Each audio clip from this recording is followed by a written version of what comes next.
Coucou les amis, j'espère que vous allez bien. Aujourd'hui, je vous propose une interview de Jean-Pierre Girard.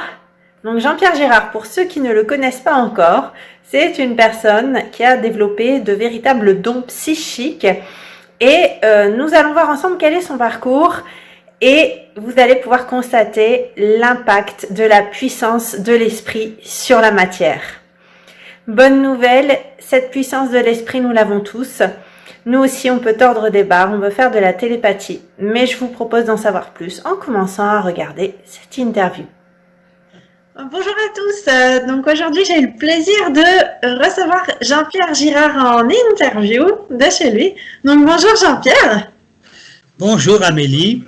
Et donc, Jean-Pierre, il y a beaucoup de gens peut-être qui ne te connaissent pas encore, même s'il y en a d'autres qui te connaissent aussi, hein, parce que ça fait déjà un bon bout de temps. En fait, voilà, c'est ma première question.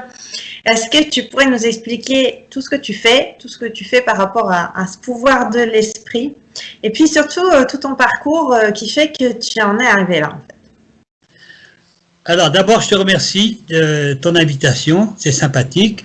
J'ai toujours beaucoup de plaisir à participer à des échanges comme celui que nous nous proposons de faire aujourd'hui. Alors, je vais essayer d'être bref, ce qui ne va pas être facile, parce que je suis un bavard impénitent. Tout a commencé à l'âge de 7 ans, lorsque j'ai été foudroyé. Alors, j'ai eu d'autres coups de foudre après, mais ça, évidemment, on imagine que ça n'avait rien à voir.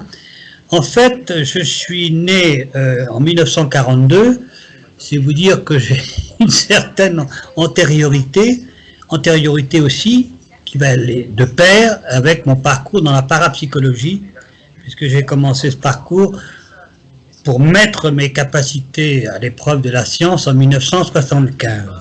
Alors revenons à cette période de l'enfance. Donc j'étais à l'époque pupille de l'assistance publique, et j'ai été hébergé par des parents nourriciers formidables. C'était pendant la guerre. Les mauvaises langues diront la première ou la deuxième.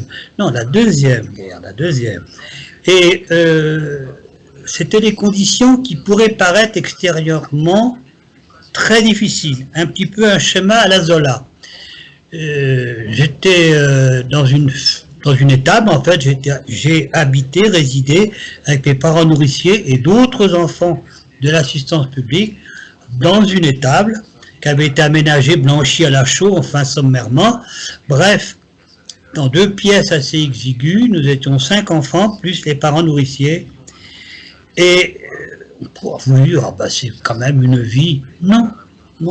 Ça a été une vie extraordinaire parce qu'il y avait un creuset d'affection, etc., entre cette espèce de groupe-là très dense, très cohéré pour cause, qui a fait que cela est un ciment pour ma vie future. Et Dieu sait si j'ai eu des éléments difficiles à vivre. Alors, donc à l'école primaire, dans ce petit patelin, Souvigné, dans le nord de l'Indre-et-Loire, qui n'était pas en zone libre. C'est-à-dire que le château, qui était voisin, puisque l'étable dépendait du château, était occupé par la Wehrmacht. Et je me souviens confusément de défilés, pas de défilés militaires corrects, mais je veux dire de personnes en uniforme qui allaient et venaient au château et qui allaient dans le village. Voilà, c'est souvenirs d'enfance. Puis, nous vivions très simplement, vous l'imaginez. Donc nous avions des volailles, nous avions des lapins, etc. Et à la belle saison, évidemment, au mois d'août, nous allions glaner pour essayer de récupérer donc des céréales qui étaient tombées lors du battage, lors du ramassage des moissons. Voilà. Et bien sûr, ça nous permettait d'alimenter nos chères poules pendant un temps évidemment important. Alors, survient un orage, et puis mes parents nourriciers et les autres enfants courent s'abriter à la lisière de la forêt. Et moi, je reste un peu pantois, naïf, je ne sais que dire, et je me réfugie pour l'arbre le plus près, qui dominait la colline où nous avions glané, qui était un noyer.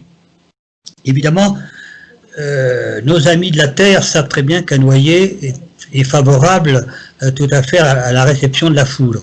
D'ailleurs, il n'est qu'à aller dans le Périgord, dans des endroits où il y a beaucoup de noyers, sur le bord des routes, on s'aperçoit qu'il y a un noyer sur 10, sur 20, qui a subi une fêlure de son tronc par la foudre. Donc j'ai reçu la foudre. Alors, partiellement bien sûr, sinon je ne serais pas là pour échanger avec vous, mes amis. Et j'ai vu une partie de mon vêtement brûlé, j'ai perdu connaissance, évidemment, c'est très impressionnant la foudre, je peux vous assurer, quand vous la côtoyez d'aussi près. Je m'excuse parce qu'il y a le son derrière, j'aurais voulu l'éteindre et il faudrait que j'aie accès à la télécommande. Vous allez me pardonner une seconde? Comme tu veux, mais sinon ça va. Alors oui, c'est une négligence de ma part, je vous prie de m'excuser, mes amis. C'est un minimum de respect que je vous dois. Alors, cette foudre, bon, je lève la tête, je vois mes parents nourriciers, au-dessus de moi, les enfants, enfin mes frères de lait, et puis la pluie qui ruisselle, je suis encore un peu choqué. Bref, tout se passe apparemment normalement, et au fil des jours, il se passe des événements qui vont être tout à fait interpellants, qui ne m'ont pas interpellé sur la nature même de ces événements, pourquoi ils se produisaient, mais je les vivais. C'est-à-dire que j'ai été, je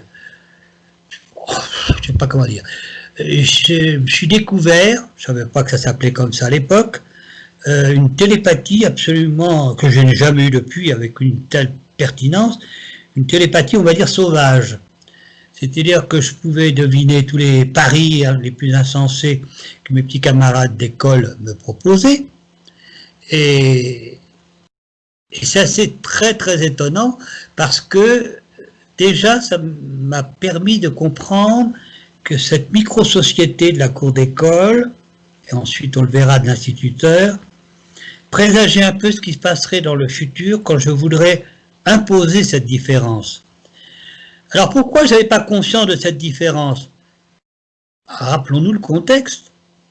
Campagne Tourangelle, pendant l'après-guerre, parapsychologie, on ne connaît pas, télépathie, encore moins.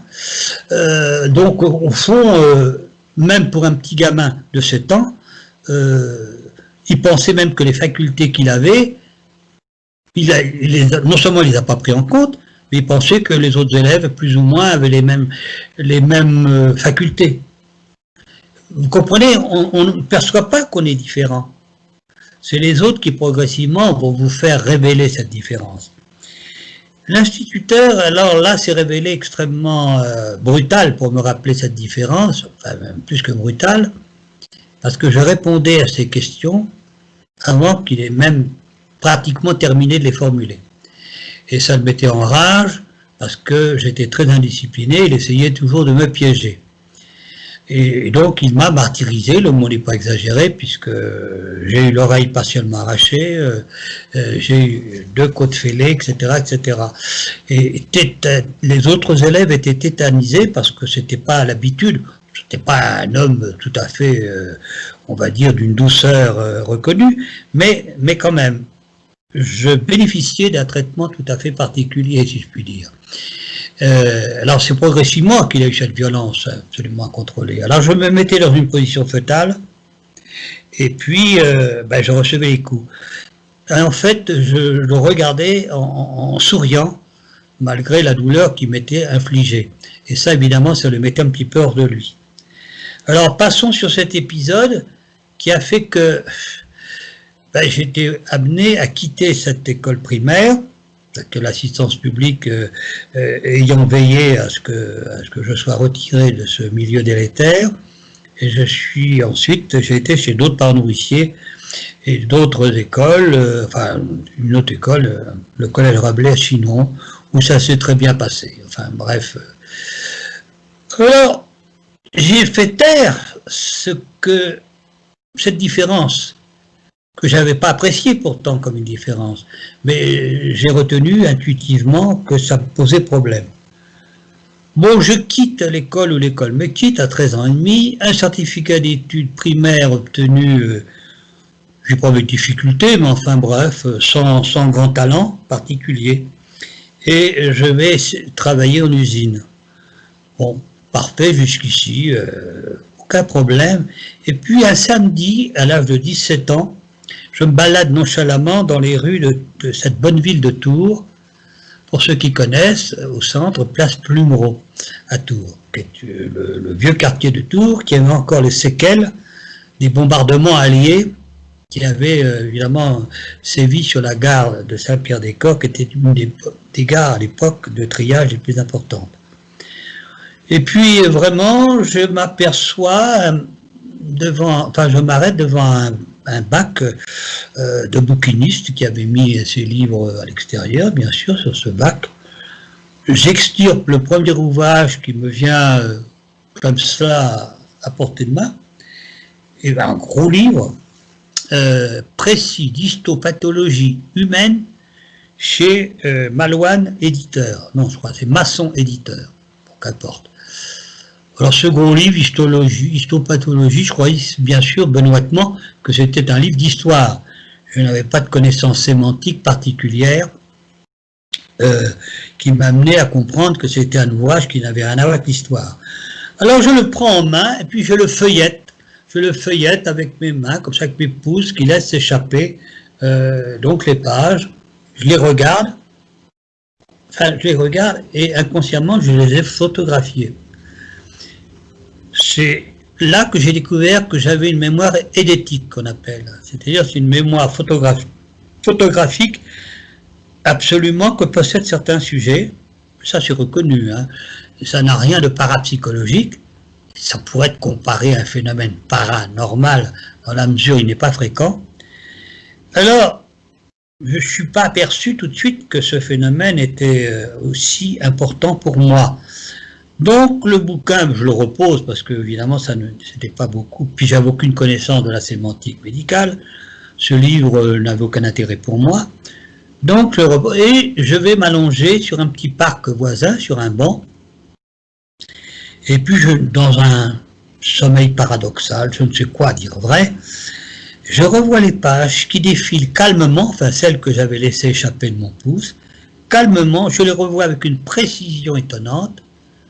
Alors je sursaute, évidemment, je n'y croyais pas vraiment, je ne sais pas à dire vrai ce qui se passait.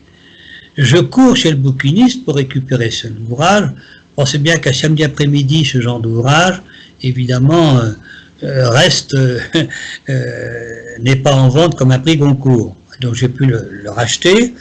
Dans ma petite chambrette le soir, d'ouvrier, je recommence à essayer de voir si c'est possible, si ça peut réexister de nouveau, cette espèce de photographie.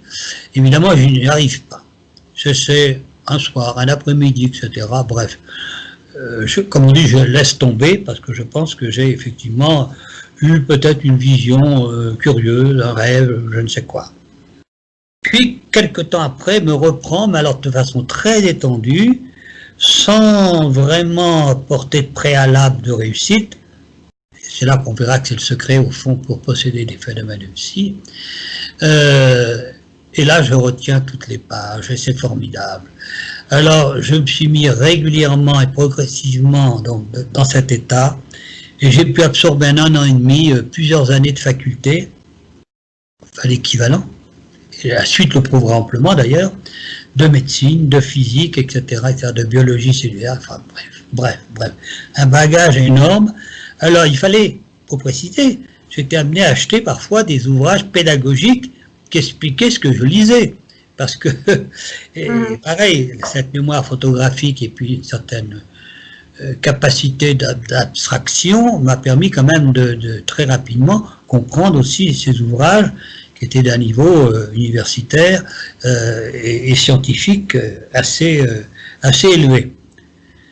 J'en avais un petit peu marre de cette vie d'usine et je m'engage dans la grande muette, voilà, dans l'armée, envie d'évasion. Et puis, alors, je suis un peu bavard, tu sais ma petite Amélie, si tu veux m'interrompre un petit peu, n'hésite pas. Non, parce que je coupe trop la parole en fait, donc je préfère, c'est pas grave, on a le temps là. C'est bien, c'est intéressant en fait en plus parce que j'ai pas eu le temps de voir toutes les autres interviews, mais moi je savais pas tout ça, donc c'est intéressant. Puis après on parlera un peu plus dans le détail de ce phénomène, mais si on va continuer. J'écoute. Ben, tu sais, Amélie, ça explique tout mon parcours ensuite, sinon il tient pas la route mon parcours. Au-delà de mes phénomènes, puisque je me suis retrouvé quand même chargé de recherche dans un laboratoire pour les hôpitaux universitaires en France. J'ai créé des médicaments qui sont encore en vente d'ailleurs dans les pharmacies. Oui, c'est ça qui m'intéresse. Enfin, c'est intéressant de voir comment tu es devenu scientifique, tout là. Enfin, c'est Voilà. génial parce que je pense qu'on va y venir d'ailleurs. Et puis après, on parlera du reste plus en détail, mais une chose à la fois. Oui, c'est pour ça que je fais un petit saut dans le temps. Alors, donc, je m'engage dans la Grande Muette, et quand je suis au bureau d'ailleurs de recrutement, à l'époque, ça a été souvent le cas plusieurs années après, on cherchait surtout à recruter ce qu'on appelle des bifins, autrement dit des fantassins, des gens, on va dire des soldats qui étaient sur le terrain, sur le sol, mais pas forcément comme le souhaitent des jeunes, souvent, je veux être aviateur, ou je veux être marin, ou je veux être, voilà, quand on voit l'armée, on la voit sous un jour, voilà, c'est le symbole un petit peu, je dirais, phallique du garçon, quoi, se projeter à travers l'aviation, à travers tout ça, bref. Que nenni, on me proposait surtout, ah oui, mais là, c'est, voilà, l'armée, un petit peu terrestre. Alors je note qu'à l'âge de 7 ans et demi, j'avais dessiné un char. Avec quel rapport? Oui, j'avais dessiné un char. C'est un peu idiot, j'aurais dû préparer puis le montrer à la caméra. Un char à l'âge de 7 ans, mais très bien dessiné. Hein. J'étais, je suis pas doué, j'avais une bonne projection et je dessine ce char avec tous ses détails. C'est-à-dire que ce char particulier que j'ai dessiné a une tourelle à l'arrière, la tourelle du char qui est biseautée. Et puis, il y a des petits détails comme ça particuliers. Mais on voit ça sur mon dessin, avec ce qu'on appelle, pour entraîner les filles, le barbotin, etc., le canon, enfin bref, tout ça dessiné. Et, bon, mais j'y ai pas prêté attention. J'ai eu une vision comme ça, comme j'ai eu d'autres, hein, d'ailleurs, quand j'étais gamin, ce qu'on appelle des visions de précognition, de projection de vision dans le futur. C'est un phénomène extrêmement discuté et en physique on a encore du mal quand on discute avec d'autres physiciens pour mettre, parce qu'on est habitué à la flèche du temps, mais on n'est pas habitué à une flèche du temps qui va plus vite que la lumière, que C. Bon, voilà, alors ça nous dérange et pourtant c'est un phénomène constaté. Alors, j'avais décidé de ce chat, mais il voyait bien notre ami recruteur que j'allais pas adhérer dans les conditions qu'il me proposait, à mettre le pactage, etc., puis au fond à rester un soldat de base. J'ai rien contre les soldats de base, mais je voulais un peu plus. Alors, en désespoir de cause, il tire un tiroir et il extrait une brochure glacée, à l'époque, hein, oh, peut-être la Grande Muette avait les moyens. C'était Grande Muette, mes amis auront compris que c'est l'armée, hein, la défense. Hein. Et alors, il ouvre cette brochure, et qu'est-ce que je vois en couverture? Le dessin, enfin pas le dessin, la photo du char exact que j'avais dessiné à l'âge de 7 ans. Et j'en avais 19 passés à l'époque. Donc, évidemment, j'ai dit oui, alors je me renseigne un peu plus, je dis oui, c'est ce qu'on appelle l'arme blindée cavalerie, etc. Il y a des chars, et sur ces chars même, on a mis des missiles, des rampes de missiles, qui sont anti-chars, et également on a ces missiles qui sont sur hélicoptères également, etc. Évidemment j'ai signé des deux mains, etc. Et donc je m'engage, je me retrouve en Allemagne, à Trier an der Moselle, et ensuite à Neustadt-Weinstraße. Bon, parfait, je fais mes classes comme on dit, et puis ensuite je suis sur ces chars. C'est parfait, et je suis pilote des missiles. Bon, jusqu'ici on pourrait dire, il n'y a rien de vraiment exceptionnel. Sauf que ces missiles étaient télécommandés, je m'appelle télécommande par fil avec un générateur, bon, pour les commander à distance. Ils avaient une autonomie de 3-4 km qui leur permettait de tirer sur d'autres chars, puisqu'ils avaient des charges donc de charge creuse qu'on appelle, qui permettait de percer les blindages. Donc nous nous exercions sur des chars, puisque j'étais en Allemagne, de la dernière guerre, des chars américains, des Sherman, qui sur les champs de bataille étaient restés en carcasse. Excusez-moi. Donc on s'est aperçu que même quand le générateur était en panne, qui fournissait la commande, pas l'énergie de propulsion, mais la commande, quand il tombait en panne, ben moi je continuais à guider le missile comme si il n'y avait pas de panne. Alors ça a interpellé dans la mesure où je ne loupais aucun tir. Il y avait en général 20% de tirs, sans parler de panne de générateur, les tireurs habituels faisaient 20% d'échecs. Moi je ne faisais aucun échec. Ce qui explique que plus tard j'étais amené à démontrer l'efficacité de ce missile sur les champs de tir pour le vendre à des armées de l'OTAN. C'est-à-dire que j'étais un vilain vendeur d'armes pendant quelque temps.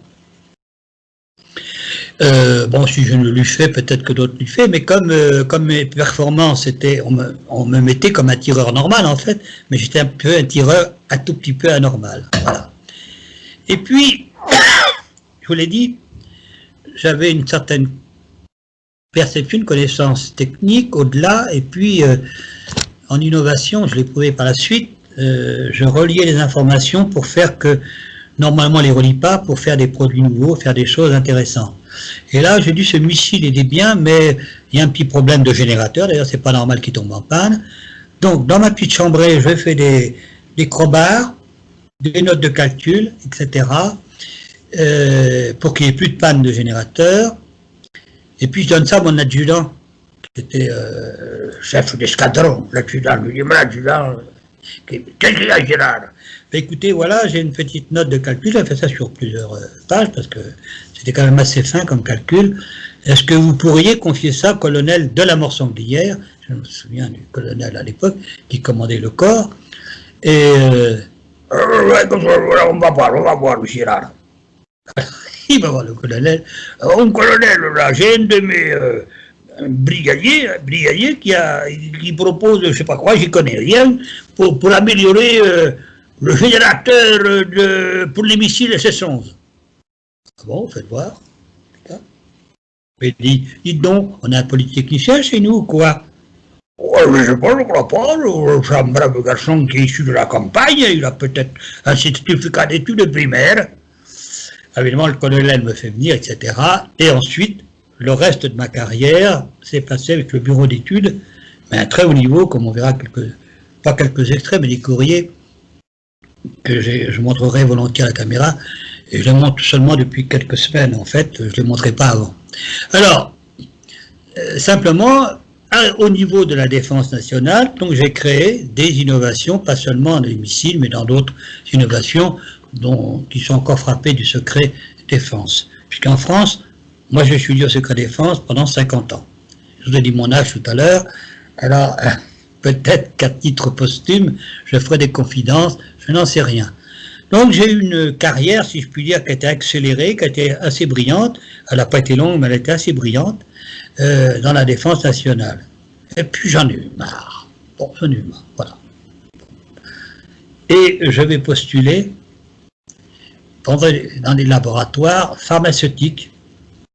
Alors, ils ne demandent pas de diplôme, c'est ça qui est dingue, parce qu'aujourd'hui, pour un oui ou pour un non, même si on est compétent, ils demandent tout le temps des diplômes, des trucs. Et là, ça se faisait tout seul. En fait. Très bonne ta question, pertinente ta question. Ouais, parce qu'aujourd'hui, c'est même juste du foutage de gueule parfois. Mais...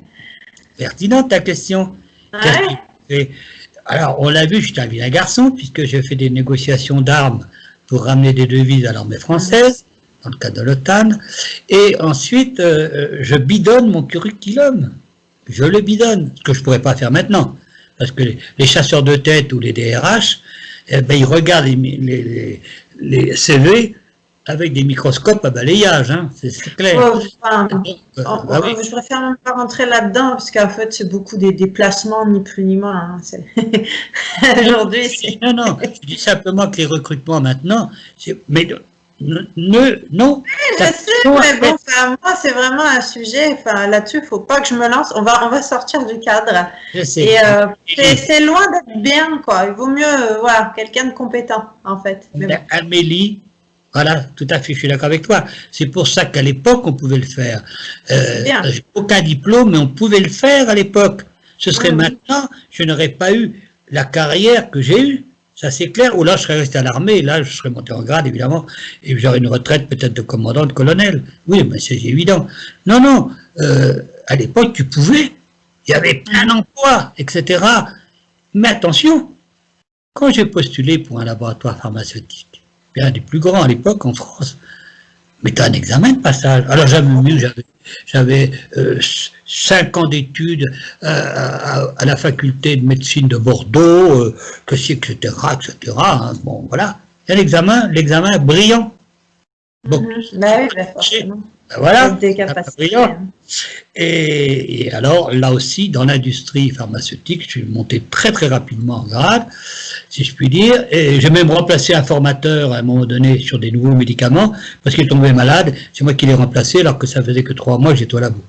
Donc, on ne va pas épiloguer sur sa sérénité Girard Ier, mais simplement, là on voit que ma mémoire est d'éthique, déjà à l'armée, ensuite dans le privé, a été quand même fulgurante grâce à cela.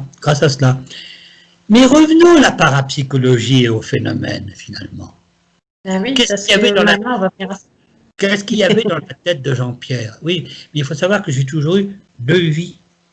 Une vie privée et une vie sur la parapsychologie, et je vais dire une 3e pour les services de renseignement. C'est bien français que américain, on le verra, et pourquoi. Donc, bon, cool, dans ce labo, donc d'accord, ok. Mais dans la petite tête de Jean-Pierre, depuis des lustres, il y avait une certitude, c'est que je pourrais déplacer des objets, que je pourrais modifier si. Alors, c'est pas courant, vous allez me dire, savoir ça. Et alors, ça, comment tu t'en as aperçu? Parce que ça arrivait comment? Ah ben, ça a été très tard, moi, j'ai aperçu. Ça a été très très tard. C'est ça le problème, parce que je l'avais en tête. Alors, ce qui fait que je suis pas aussi original que je pourrais le penser, c'est que quand j'ai des personnes en stage, pas tous les stages, mais des fois 2 personnes dans un stage, ou une personne qui dit, ben, je sais pas pourquoi, je suis comme toi, Jean-Pierre. Au fond de moi, je sais que oui, c'est une évidence, mais j'arrive pas à la concrétiser. C'est pour ça qu'en stage, ceux-là même qui me disent ça, vont être les premiers à faire des phénomènes. Puisque mes stages, on en parlera tout à l'heure, c'est un petit peu unique au monde, c'est pas moi qui le dis, ça a encore été dit récemment sur une chaîne suisse. Donc, je dis simplement que je ne pouvais pas les faire. Et puis un jour, justement, à l'armée, là je reviens un petit peu à un flashback, à l'armée, j'arrive à faire une télékinésie, qui est pour moi un phénomène fascinant. Je déplace mon briquet en laiton devant moi, alors là je suis complètement... et puis, alors pour l'action sur la matière elle-même, pour courber, j'avais des règles d'écolier. Et qui connaît les règles d'écolier en dural humain, sont d'une résistance mécanique, je vous garantis que même à 2 mains, vous aurez du mal à la courber. Et j'avais déjà une démarche assez scientifique parce que j'avais, si j'ai la moindre courbure, j'avais un petit cahier quadrillé et puis je mettais ma barre dessus pour savoir s'il y avait la moindre petite courbure. Et je suis arrivé comme ça, en dehors des activités que je te cite, arriver à faire ces phénomènes comme ça, mais tout à fait dans l'intimité, dans mon intimité. Et puis un jour, je dis à des amis, oui, je fais ci, j'arrive à faire, oui, ben montre-nous. Et là, c'était le flop. Pourquoi? Parce que j'y mettais évidemment de la volonté, je n'avais pas l'attitude mentale adéquate, et le phénomène ne se produisait pas.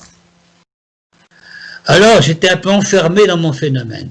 C'est que très tard, alors j'avais 32, 33 ans que j'ai commencé à faire ces phénomènes devant des intimes. Alors c'est une traînée de poule. Ensuite, dans les milieux parisiens, j'ai rencontré des gens célèbres. Ça a été, je ne me leurre pas, c'était surtout, on invitait le Saint Chavant, J'invitais le patron de la Gaumont, Gérard Houry, Michel Morgan, etc., Léon Zitrone à l'époque. Bon, ça ne dit peut-être rien parce que tu es une jeunette par rapport à moi. Si, je connais, ouais. Oui, mais non, mais je n'en veux pas le mal du mot. Pas du tout, des artistes connus, et puis même de certains politiques et tout qui s'intéressaient à cela. Et puis un jour, j'ai le journaliste François de Closet, qu'on voit de temps en temps, qui prend la parole, qui a écrit beaucoup de livres fort pertinents, qui est un journaliste scientifique. François me dit, écoute Jean-Pierre, si tu arrêtes un petit peu tes démonstrations de salon, moi je connais des scientifiques qui seraient très intéressés à étudier ce que tu fais. Parce que ça mérite quand même une analyse, ça mérite une attention. Et ben j'ai cessé du jour au lendemain. Pourtant, je peux t'assurer que c'est flatteur. Hein. T'es reçu, moi qui suis épicurien, t'as des tables, des vins millésimes extraordinaires, tout ça, etc. Et puis une ambiance, tu rencontres des gens que tu voyais avant qu'à la télévision, que tu vois devant toi, qui sont sympathiques. Voilà, c'est quand même étonnant. Ah, j'en vois une anecdote. Gérard Houry, qui nous a quittés il y a quelques années, qui a fait les films La Grande Vadrouille, etc., on va pas épiloguer. Donc, je suis reçu, alors là, avec d'autres artistes, et puis après le dîner, il y a une petite réunion pour que je montre mes phénomènes. Donc je suis sur une moquette en croiseur, les jambes croisées, et tout, etc., et on dispose des objets devant moi. Mais divers, hein, il y avait des peignes, des trucs, des montres, il y avait un petit peu de tout. Et puis j'avais un peu, je dois dire, sacrifié à la boisson de Bacchus, donc j'étais un petit peu dans un état euphorique qu'on imagine. Eh bien, sans vous conseiller, mes amis, d'être trop alcoolisés, mais je peux vous assurer que ça favorise. Pourquoi? Parce que l'alcool lève l'état de conscience. C'est banal ce que je dis. C'est un lieu commun. Et alors, je mets les mains au-dessus des objets, et alors, on a une lévitation qui est rare, hein. J'avoue, c'est un phénomène rare, parce que je trouve ce phénomène tellement esthétique que quand il commence à se produire, ben, il cesse, parce que je suis observateur du phénomène. C'est difficile à expliquer cela. Et j'ai très peu de documents, d'ailleurs, qui montrent des lévitations d'objets. Alors, les objets lévitent, c'est formidable, tout le monde. Puis Gérard Houry dit ah bon, mais moi je croyais que ça allait aller au moins au plafond. C'est vous dire que les gens de spectacle, des fois, sont quand même assez... Ils pensaient que les objets allaient au plafond. Bon, on va pas épiloguer, mais cette période de salon, donc j'ai décidé d'y surseoir. Et puis, avant d'être contacté par ces scientifiques, j'écoute une émission sur France Culture. Je vais être honnête avec toi, France Culture, ce n'était pas forcément ma tasse de thé. Mais j'ai, pas de hasard bien sûr, on l'imagine, j'écoute France Culture, et sur France Culture, il y a un scientifique, le professeur William Zbigniew Volkowski, qui lance un appel, qui voudrait étudier des sujets psy. Il a un institut, l'Institut de Paraphysique, et il aimerait étudier les sujets psy, etc. Et on a invité à prendre contact avec France Culture. France Culture, à l'époque, c'était dirigé par Cazenave, et Michel Cazenave, qui était un homme extrêmement ouvert, comme on n'en a jamais eu d'autre à France Culture. Et, enfin bref, ceci pour l'anecdote, pour expliquer qu'il a permis aussi que des gens comme Zbigniew puissent s'exprimer. Donc je prends contact avec Zbigniew, et alors la première fois, là, ça a été le premier expérimentateur scientifique. Il s'est passé un climat. Il avait compris intuitivement, ou je ne sais pas, qu'il fallait accueillir le sujet, pas comme une bête à démonstration. Il fallait une complicité simplement, qu'il y avait un chercheur, il y avait un sujet, et que le but c'était de pouvoir aider ce chercheur par mes phénomènes à mieux comprendre le phénomène, etc. C'est pour ça qu'il a été gâté, comme aucun scientifique finalement n'a été gâté par la suite, par l'exploration panoramique qu'il a fait des phénomènes. Je m'explique. Alors, des courbures de matériaux qui étaient contrôlés, je mettais la main au-dessus, il se courbait comme du chewing-gum, tout ça, bon, c'est intéressant. Et puis, après, il a été le premier à dire, on va faire cette expérience, mais il ne l'a pas proposé comme un défi. Sinon, ça n'aurait pas marché, bien sûr. Sous tube scellé. Attention, tube scellé. Les ampoules scellées étaient, soudées, comme les ampoules de la forme galénique ampoule en pharmacie. C'est-à-dire qu'il n'y avait pas de bouchon, pas de sirop, rien du tout. Et à l'intérieur, il y avait une barre, là en l'occurrence une barre plate, et il y avait un vide qui était fait à 10-8 torts. Ça veut dire que si on ouvrait cette ampoule par divers moyens, elle avait été pesée avant avec évidemment des balances, autre chose que pour mesurer l'obésité, hein, des balances très précises comme on utilise en labo, et là donc il n'y a aucune ouverture possible. Et dans cette barre, j'ai fait une expérience de courbure absolument hallucinante, même en espèce, pas de S, mais presque, de cette barre. Donc c'est le premier. Puis ensuite, il me propose une expérience sur des cristaux liquides. Alors, ça vous dit peut-être rien, mais il y a par exemple des thermomètres à cristaux liquides qui changent de couleur au fur et à mesure de la température, selon comment ils sont conçus. Hein, ça peut aller de... il faut quand même une certaine température. C'est pas, on ne dit pas température négative, je crois pas. Je ne sais plus. Ça dépend comment ils sont fabriqués. Et là, il me fait des plaques comme des cartes postales de cristaux liquides avec des échelles de température. Pour qu'ils changent de température, il faut qu'ils aient au moins 60 degrés. Au moins 60 degrés Celsius. Alors, j'étais très en forme, c'était une expérience nouvelle. Donc, à distance, je colore ces cristaux. Il le décrit dans ses comptes rendus d'expérience. Et puis, il va mettre jusqu'à 2 mètres de distance les cristaux liquides. Et quand je tournais la tête, instantanément, les cristaux liquides reprenaient leur couleur sombre. Alors, des expériences ensuite de lévitation partielle d'objets. Enfin, on voit l'objet qui commence à léviter. Bref, une série d'expériences absolument étonnantes d'emblée. Il avait investigué au fond ce qui était déjà une preuve manifeste de l'existence de l'esprit sur la matière. Alors, William Wojtkowski va inviter des scientifiques. Et ça, une belle démarche. Dans son laboratoire, bien sûr en ma présence, il va inviter des gens de Dick-Mattuck, de Göteborg, il va inviter, ce qui va être toute une série d'expériences qui vont être fondamentales, le patron de la recherche de Péchiné, Eugene Kuhlmann, qui est à l'époque une société d'État, hein, société publique d'État, le professeur Charles Crissard. Il va inviter John Hested, savant atomiste du Birkbeck College de Londres. Il va inviter des gens de ce niveau-là dans son petit labo. Et c'est des gens de très très haut niveau. Et il faut savoir, Amélie, que ces gens de très haut niveau sont des gens qui ne sont pas fermés à cela. C'est les petits scientifiques cailloux, comme je les appelle, qui sont contre la parapsychologie, qui sont contre l'homéopathie, qui sont contre les médecines naturelles. Bah oui, quand on a un vrai bon niveau, évidemment, justement, on s'y connaît en vraie physique, finalement. Et puis surtout... je suis bien d'accord, mais bon, faut mettre un peu de côté la période qu'on vit, hein, elle est un petit peu particulière. Je pense qu'à l'époque, voilà, on était au début. Mais ce serait maintenant, c'est pareil. Tu sais, j'ai le même ostracisme.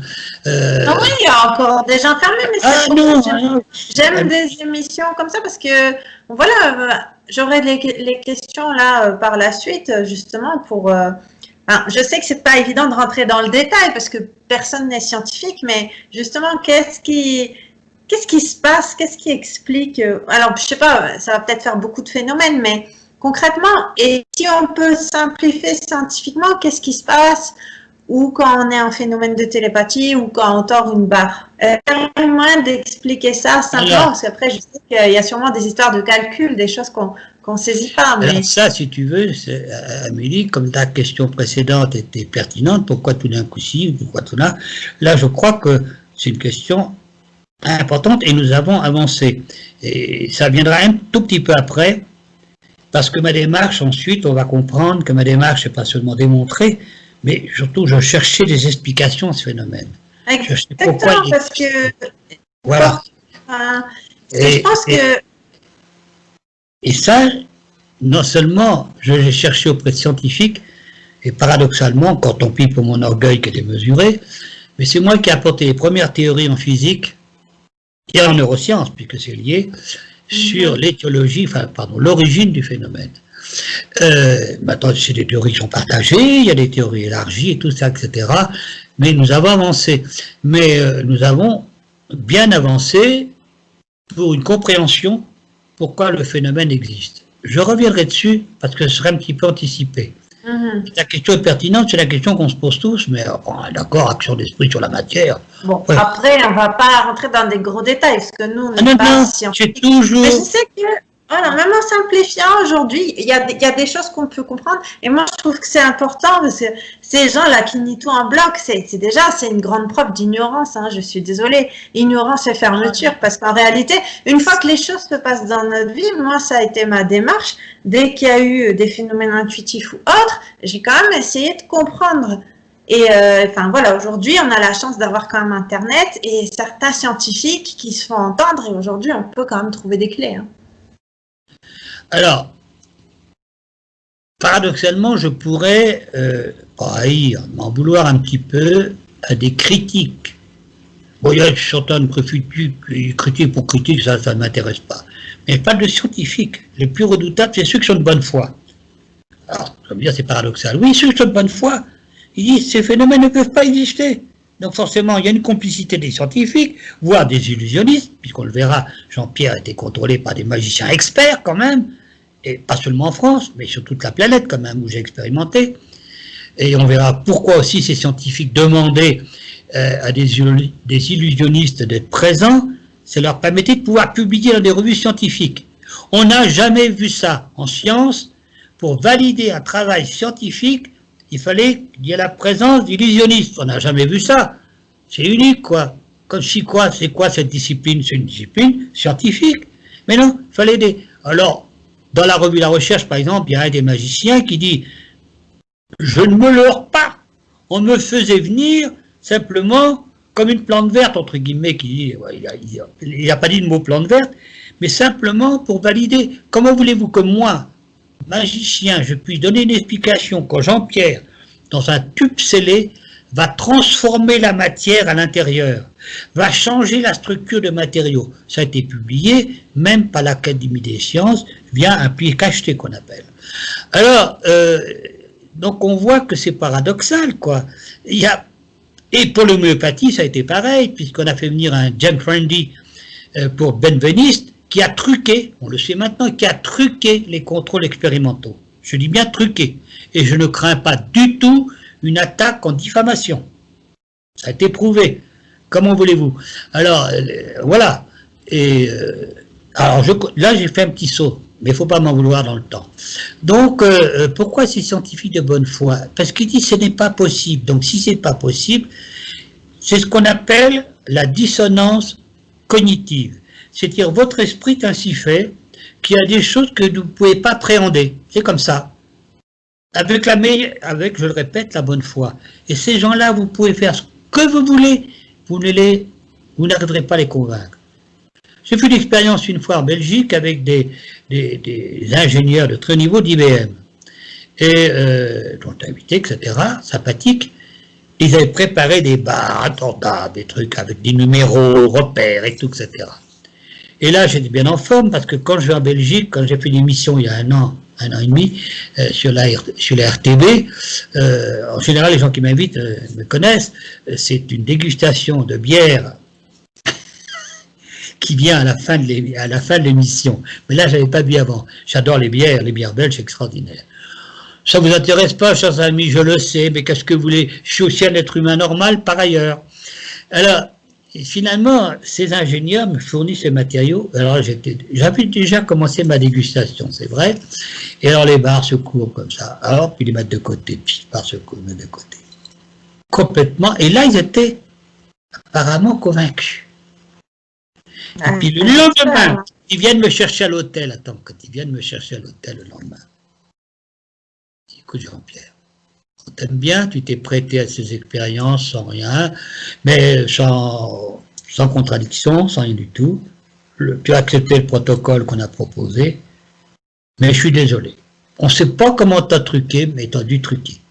C'est-à-dire qu'à la limite, ça les satisfaisait plus de dire que j'avais truqué. Bon, c'est l'un des seuls exemples que j'ai à citer de gens qui m'ont invité à faire des expériences. Sinon, tous les laboratoires dans le monde, c'est pas seulement en France, qui m'ont invité, qui ont préparé des expériences, il n'y en a aucun qui a dit « Jean-Pierre, ce n'est pas authentique que ce qu'il fait ». En sachant que 80% des expériences étaient faites en présence de magiciens. Bon, alors, je suis désolé, je fais des flashbacks parce que j'ai toujours peur un peu d'oublier certains détails. Et je remercie déjà nos amis qui ont la gentillesse de nous regarder, d'être très tolérants. Donc, je commence les expériences Volkovsky. Les invitations vont se solder par des invitations qu'a fait Volkovsky, et je me retrouve dans les laboratoires de Péchiné Jules-Kuhlmann où toute une série d'expériences est faite. Alors, c'est qui Péchiné Jules-Kuhlmann? Nos amis, évidemment, ne connaissent pas. Un laboratoire d'État, qui n'est plus d'État depuis quelques années, un laboratoire public. Notons au passage que toutes les expériences que j'ai faites ensuite en France étaient dans les laboratoires de l'État français. Attention, c'est pas des laboratoires privés qui disent tiens, on s'amuse à se. Et c'est ce qui a surpris, on le verra, les Américains et pourquoi ils m'ont chatouillé un petit peu à Mexico en m'enlevant. Alors, je dis simplement que cette démarche sérieuse dans ces laboratoires publics, Péchiné l'a menée avec une rigueur extraordinaire, alors en présence d'illusionnistes parfois, pas forcément. Les protocoles étaient faits avec l'accord d'illusionnistes en disant ben non, vous faites comme ça, mettez la caméra comme ça, etc. etc. Et là, j'aurais jamais fait sans doute certains phénomènes comme la transformation de structures, etc., etc., de matériaux, qui n'est pas unique au monde. C'est pas reproductible en 2021. C'est pas on ne sait pas comment. Il n'y a que le psy qui peut reproduire. Parce que progressivement, ils m'ont amené du pliage des barres à des choses plus sophistiquées, plus sophistiquées, plus sophistiquées. Un jour, un scientifique arrive au laboratoire. Ah, Jean-Pierre, on a pensé à une expérience. Est-ce que tu pourrais durcir du matériau qu'on va te proposer? Alors, je rappelle quand même que Péchiné Jules-Kuhlmann, à l'époque, travaillait sur des alliages spéciaux pour les fusées et les avions. Donc, ce n'est pas des matériaux qu'on trouve chez le quincaillier du coin. C'est des matériaux qui ont une résistance mécanique extraordinaire et qui ont un stade qu'on appelle élastique, élevé avant de passer au stade plastique. Certains spectateurs comprendront. Donc, je veux dire, durcir. Alors, je dis, bon, comme d'habitude, hein, on va mettre dans un tube de verre. Non, je ne jette pas le tube de verre. Ce qui est le juge de paix. Tu devais sceller qu'on m'amène au dernier moment, un juge de paix. Personne ne peut comprendre comment on peut faire. Mais je l'ai pris, et on le voit en stage, je parle de jeu. Il ne faut pas prendre ces phénomènes comme une espèce de montagne à franchir. Je dis toujours, c'est pas une montagne à franchir, ces phénomènes. Et la preuve, moi, à chaque fois que j'ai réussi ou que j'ai réussi, c'est que je me suis donné le droit à l'échec. Alors, contrairement à ce qu'on pourrait dire, ah bah, le droit à l'échec, c'est négatif, ça. Non, c'est pas négatif.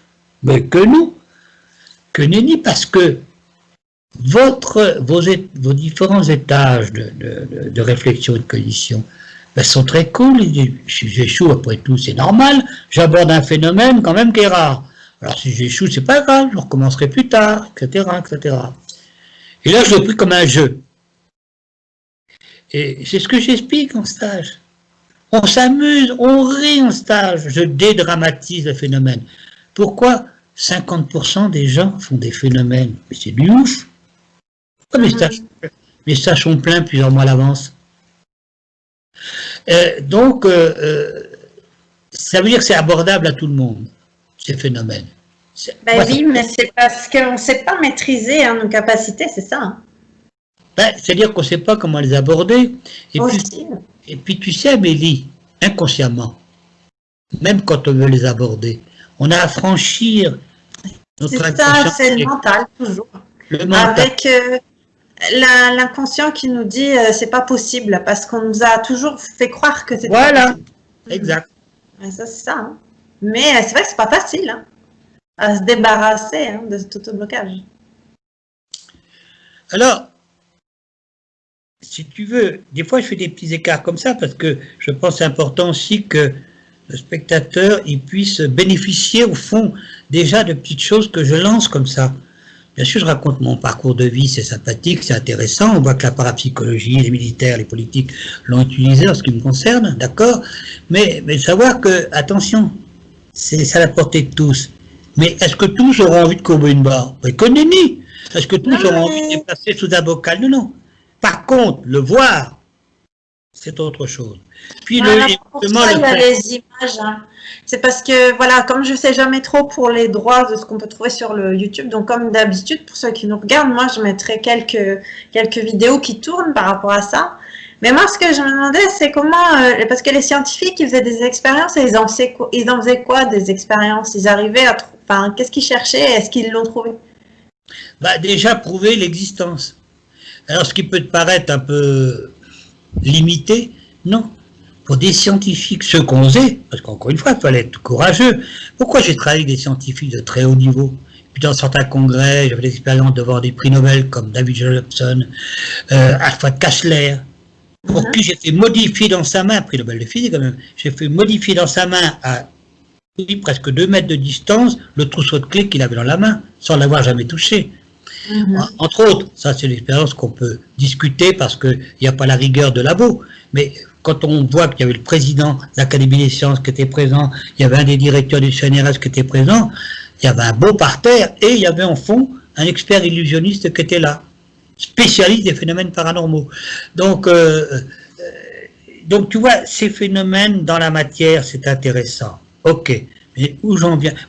Mais je vais t'assurer que je ne ferai pas des stages si c'est uniquement pour dire à mes chéris, voilà, regardez, vous pouvez courber, tout ça. Il y en a qui n'en ont rien à faire de courber, puis d'autres, oui. Et puis, de toute façon, même si quand rien à faire, le voir, leur inconscient, il le reçoit en pleine figure. Oui, pour moi, ça démontre qu'on peut créer sa réalité, hein, quelque part. Enfin, c'est voilà, ça aussi qui m'intéresse un peu. Oui, mais moi, je vais plus loin, sinon je ne fais pas de stage. Ça ne m'intéresse pas. Il y a des tordeurs dans la planète, des tordeurs de métal, ça ne m'intéresse pas. C'est que la parapsychologie, heureusement, va plus loin. On apprend en stage pourquoi certains guérisseurs qui n'ont pas fait de stage, mais qui ont une intuition formidable, vont guérir la grand-mère à distance avec une photo. Mais moi, scientifiquement, j'explique pourquoi c'est possible. On le sent à distance, hein. Ça marche tellement bien. Hein. Et nous avons... Moi, j'adore les soins à distance. Hein. Voilà. Mais même si tu n'as pas d'explication scientifique, intuitivement, tu le fais et ça marche. Je veux dire, c'est pour ça. Mais l'ensemble des stagiaires me dit, je suis content parce que, contrairement à ce qu'on pense, notre cerveau, notre cortex gauche, a besoin d'explications rationnelles avant d'aller vers le subtil. Ça, c'est connu. Exactement, j'aime bien le faire comme ça aussi, ouais. Ah oui, rejeter le cerveau gauche, c'est de la bêtise. C'est de la bêtise. Le cerveau gauche, si lui est sécurisé, ça passe à l'inconscient, ça passe au cerveau droit, ça passe à un système important, le système limbique. Le système limbique, c'est lui qui va orchestrer tout ça. Hein. C'est lui qui orchestre nos neuromédiateurs, notre système endocrinien, etc., etc. Donc, c'est important de savoir que la parapsychologie, et quand on voit le programme que je suggère, que les gens peuvent voir sur mon site, des stages, j'accorde une importance à la guérison, l'auto-guérison, comment aider quelqu'un dans la souffrance. Encore une fois, il y en a qui l'ont intuitivement, ça c'est bien. Mais ça vient, c'est vrai que ça ne prévient pas quand ça vient. Et c'est génial en fait, en plus. De sentir en fait, c'est le 6e sens. Tu sais, mais heureusement, il y a plein de gens, il y en a beaucoup comme toi, qui ont cette merveilleuse intuition qui est renforcée par l'intention. J'ai dû quand même travailler sur moi pour l'intuition. Hein. En fait, tout s'affine au fur et à mesure qu'on travaille aussi beaucoup sur soi quand même. Hein. Alors, je dirais, il y a des choses qui viennent comme ça, mais après, sur certaines choses, bon, mais c'est mon parcours à moi. Après, il y en a peut-être, voilà, que les choses viennent tout de suite, mais mais c'est intéressant de comprendre pourquoi c'est possible, parce que justement, je pense que la grosse barrière, c'est qu'on n'a jamais voulu nous expliquer, on nous l'a plutôt même caché, pourquoi c'est tout à fait possible en fait. Moi, je trouve qu'il y a certains physiciens, quand on les écoute, on commence à comprendre pas mal de choses. Mais voilà, moi, quand j'ai un invité, je préfère le laisser parler parce qu'il sait mieux que moi. Non, non, mais tu as raison, parce que ce que tu exprimes là, c'est l'exprime de certaines personnes qui, un jour, accidentellement, ont posé la main dans la famille vers quelqu'un qui souffrait, et puis ils l'ont soulagé. Ils n'ont pas compris ce qui se passe. Puis ils l'ont renouvelé peut-être 1 mois, 3 mois, 4 mois après. Ils ont découvert comme ça qu'ils avaient les possibilités d'aider les autres. Mais comme de mon stage, c'est de la magie. Ben ouais, Jean-Pierre, est-ce que tu as une méthode pour ça? Chut, stop. Je n'ai pas de méthode. C'est toi qui spontanément va trouver le geste. C'est toi spontanément qui va faire. Moi, je te donne des éléments de compréhension qui vont t'aider.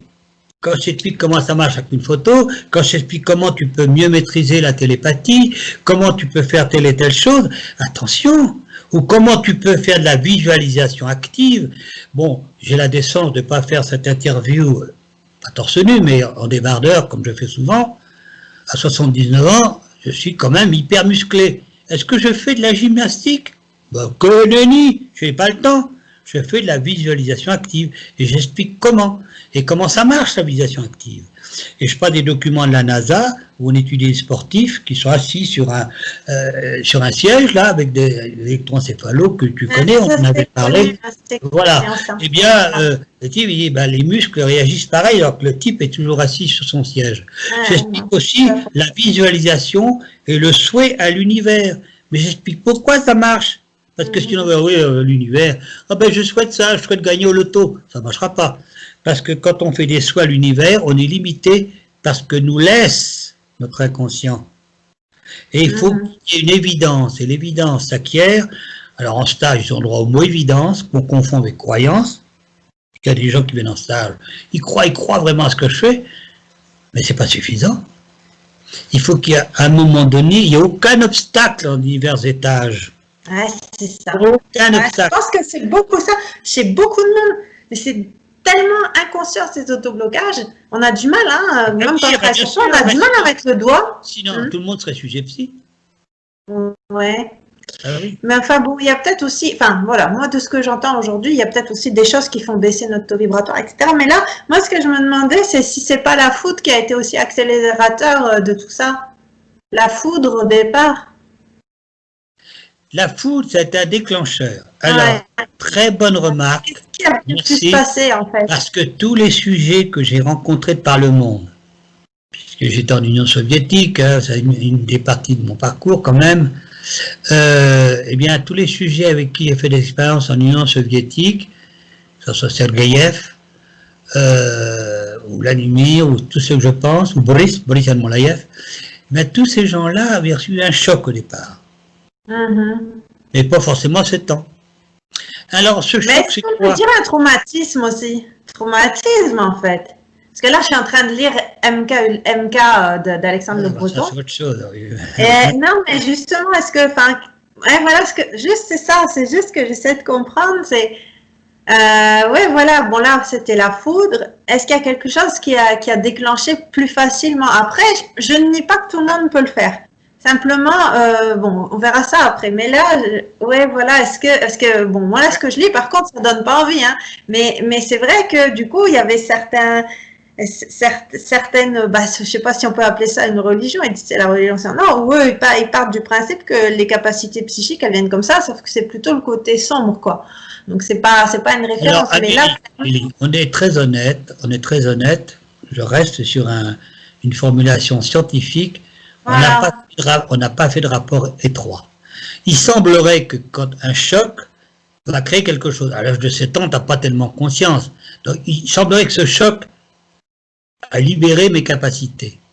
Mais comme j'ai croisé d'autres gens, mais tu sais, j'ai travaillé depuis 15 ans beaucoup sur les NDE, etc., avec des amis médecins, chirurgiens, etc., anesthésistes, réanimateurs, y compris Jean-Jacques Charbonnier. Et il se trouve que dans les NDE, nous avons le même phénomène. L'INDE, c'est quand même un choc. Tu te retrouves en électroencéphalogramme plat et tout, etc. Ta conscience se bat, donc tu as bien un choc quelque part. Tu sors de ces NDE, tout d'un coup tu te trouves avec une créativité exacerbée, alors que tu n'as jamais tenu un crayon pour dessiner quelque chose. Tu te trouves avec des capacités de guérison notamment. Tu te trouves avec plein de choses comme cela. Alors, je crois que c'est libératoire, un choc libératoire. Comme des gens, même sans parler de N2, des gens qui sortent d'un infarctus du myocarde, qui étaient vraiment des gens un peu chiants, je m'excuse du terme, avec leurs collaborateurs, tout ça, qui viennent des gens qui ont pris conscience de ce qu'était la vie, ce qu'était la mort, etc.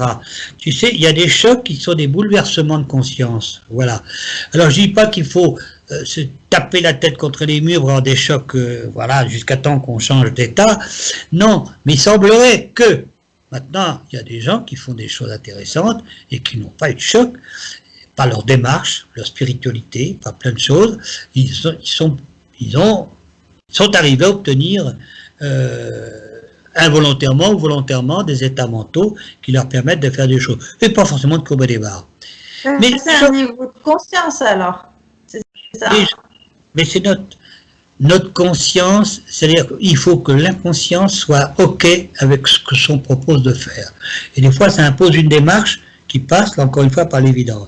Parce que tu peux te poser, toi, un souhait, et l'inconscient, lui, au plus profond, c'est l'inconscient, c'est le réservoir, quand même, de notre enfance, de nos vies antérieures et tout, etc., etc. Tu veux que l'inconscient dit, écoute, ma fille, tu veux faire ça? Oui, OK. Mais moi, j'en ai rien à faire, c'est pas mon truc. Tu vois? Alors que fais un autre choix, ça va me résonner. Et pour faire changer la vie inconscient, c'est là qu'on revient à un état de croyance, ensuite évidence. Ensuite, le stagiaire, croyance, ben écoutez, pour vous, ça va être, sur le domaine qui me concerne, ça va être des travaux scientifiques. Ah oui, d'accord, mais les scientifiques, ils sont peut-être fait merder. Ça va être les attestations d'illusionnistes. J'ai des vidéos, j'ai 2 vidéos où les illusionnistes, ils sont comme ça pantois devant une barre qui fait le diamètre d'un barreau de prison, qui est un alliage intordable à main humaine, et avec une presse, il faut... Bon, alors, ah oui, ça c'est convaincant. Et puis d'autres, ça va être des publications scientifiques. Ah bon, l'Académie des sciences, oui. Donc, tout ça, mais là, c'est un premier stade. Et puis après, il faut travailler dans l'évidence. Alors, quand on m'interviewe, comme on l'a fait il n'y a pas très longtemps, je parle de la libido à l'intervieweur. Alors, attention, je ne suis pas un garçon polisson, mais j'explique que la libido s'exprime vraiment dans l'évidence. Et nous, les bonhommes, on est bien placés, si on commence à raisonner, eh bien, je crois qu'on ne pourra pas exprimer notre libido vers notre chérie. Ça, c'est clair. Donc, c'est l'évidence. J'ai exprimé un libido avec ma chérie il y a 2 jours, ça s'est très bien passé, je ne me pose même pas le problème. Ce soir, il y a une envie qui est partagée, ben c'est parfait. Voilà. Mais si on commence, on est dans l'évidence, c'est quelque chose qui, voilà. Et on le voit bien, quand il y a un problème particulier à ce niveau-là, si on ne se remet pas dans l'évidence, on le fait parfois par les artifices. Pour les hommes, prenant la petite pilule bleue, qu'on ne va pas se servir, mais elle est là dans le tiroir. Et ça y est, de nouveau, on se retrouve dans un état d'évidence. Notre psyché est taquine, hein. Elle est pas évidente dans l'évidence. On peut y être à certains moments, moins à d'autres. Et la parapsychologie, comme elle s'écarte de ce que la société bien pensante nous a proposé, bien souvent, voilà, vient chatouiller notre mental, comme tu le disais tout à l'heure, et puis on peut rien faire. Mais alors, on va revenir, parce que là, je ne voudrais pas abuser du temps qui nous est imparti. Ça fait 1 heure déjà que nous bavardons, parce que je bavarde un peu trop. Je continue donc ce parcours, Péchiné Jules Kuhlmann, d'autres laboratoires dans le monde. Mes travaux actuellement sont déposés, depuis de nombreuses années, en République démocratique de Chine populaire, comme il faut le savoir. Ah oui, oui, ça, effectivement, on sait que c'est eux qui ont tout détenu, plein de brevets. Soviétique, oui, mais je veux dire par là, je m'en fiche, moi. Je veux dire que la parapsychologie ne doit pas avoir de frontières. Ben, voilà. Mais bon, il y a beaucoup de choses, je sais, là, qu'on devrait bientôt enfin apprendre, surtout, et qu'on arrête comme ça de dire que c'est des choses pas possibles, alors que c'est ce qui est, en fait. Ouais. C'est pas Voilà, je grave. pense qu'on va découvrir pas mal d'expériences, des tas de choses Je qu'on ne va me leurre pas. placer. Tu sais, je ne me leurre pas sur mon parcours. Je sais très bien que j'ai marqué une pierre qui est là, sur la réalité du phénomène de l'action de l'esprit sur la matière, qui était sans doute le phénomène le plus difficile à faire digérer par notre société. Oh, il n'y a qu'une petite partie, mais une partie suffisante. Moi, je vois les contacts que j'ai avec des jeunes physiciens, avec des jeunes chercheurs, avec des jeunes biologistes, puisque j'ai fait des expériences en biologie aussi, sur des bactéries que j'ai détruites, que j'ai bactérialisées, qu'on appelle à 2 mètres de distance dans des tubes, à distance, à Fribourg, en Brisgau. Donc, voilà, je veux dire que c'est là, c'est les publications. J'en ai des tonnes de publications. Un livre Mais entier ne suffirait pas qu'est-ce qui que se je publie. passe finalement que dans la matière? Est-ce qu'on pourrait juste résumer, pas dans le détail, hein, ça serait complexe, mais concrètement, qu'est-ce qui se passe pour un des phénomènes, peu importe lequel, on pourrait l'expliquer comment physiquement? Alors d'abord, il faut raisonner, est-ce que l'esprit, qui est quand même... là, entre toi et moi, il y a une distance évidemment qui est grande, c'est celle par Skype, mais est-ce que l'esprit peut se désincarner en quelque sorte, ou tout au moins libérer une partie de lui pour aller vers la matière et puis la transformer? Ça paraît du ouf, ça. C'est pour ça que c'est pas possible, ça. Il n'y a pas de force entre les deux, il n'y a rien, on voit rien. Et il se passe quelque chose. Alors, je vais parler de la théorie de l'information. L'information. Beaucoup disent l'information égale énergie. Oui, mais d'accord. Ah, j'aime bien les métaphores, comme je les pris pour la conscience non locale avec la télévision, et puis les ondes hertziennes, etc., qui rentrent dans le téléviseur. Et j'étais un des fervents défenseurs de la conscience non locale, qui est repris par d'autres chercheurs maintenant. C'est pas banal, mais presque. Voilà. Eh bien, la conscience a une force considérable. Ah bon? La conscience? L'information. Je prends un exemple, je suis dans un hôtel, l'hôtel Porte de Bagnolet. Il y a un hôtel, qui est un des plus grands hôtels parisiens. Combien il va être d'étages au moins? Bon, ok. Là. Et je loue à l'étage, mais disons au 7e étage par exemple, la chambre 50. Une chambre qui est au milieu, à 100 chambres hein, par étage. Voilà, c'est sympa. Puis à minuit, me prend une idée aussi sotte que grenue, pour plaisanter, saugrenue, j'ouvre la porte et je crie avec une voix, puisque par ailleurs, il m'arrive de chanter des extraits d'opéra en ténor, donc je crie au feu. Combien d'énergie j'ai dépensé avec un calcul un peu alambiqué savant par rapport aux ergs, par rapport à la fréquence, etc. On arrive à peu près à 80 watts. Ce qui est important quand même. Mais 80 watts, ce n'est que 80 watts. Je n'ai dépensé que 80 watts. C'est d'accord. Mais le contenu de l'information va faire que je vais libérer plusieurs kilowatts. Parce que il y a effectivement 50 chambres qui vont s'ouvrir.